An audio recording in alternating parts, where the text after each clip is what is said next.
ابلیس کی کہانی اسلامی تاریخ کے سب سے پرانے اور دلچسپ رازوں میں سے ایک ہے۔ Break time.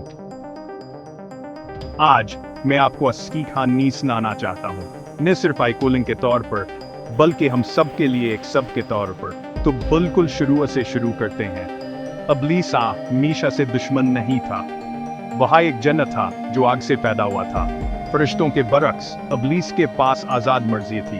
اللہ نے آدم کو فرشتوں کو سجدہ کرنے کا حکم دیا، سب نے اطاعت کی سوائے ابلیس کے۔ غرور اس کے دل میں جڑ پکڑ گیا اور اس نے انکار کر دیا۔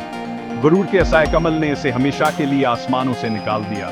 اس کا نام ابلیس۔ اس کا مقصد انسانوں کو برے خیالات کا وسوسہ ڈال کر گمراہ کرنا، ہمیں ہر سمت سے بہکانا، اور قسم کھائی ہے کہ ہمیں قیامت تک گمراہ کرتا رہے گا۔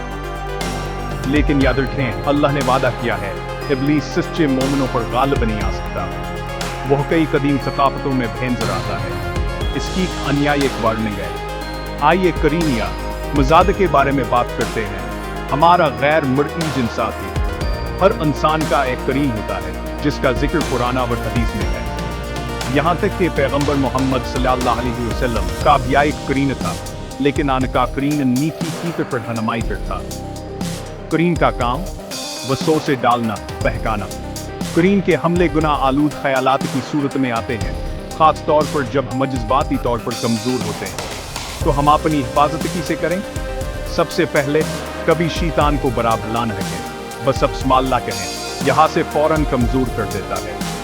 حفاظت کے لیے نبوی دعائیں پڑھیں، خاص طور پر رات کو۔ اللہ علیہ وسلم اپنے نواسوں کے لیے خاص دعائیں پڑھتے تھے۔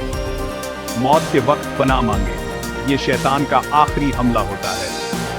اور رات کو سورہ بقرہ کی آخری 2 آیات پڑھنے کی عادت ڈالیں۔ ابلیس کی دشمنی کتنی ہی مضبوط کیوں نہ ہو، اللہ کی رحمت اس سے زیادہ مضبوط ہے۔ تو جنوں یا شیطانوں سے نہ ڈریں، اللہ کی حفاظت پر بھروسہ کریں۔ Click bell icon.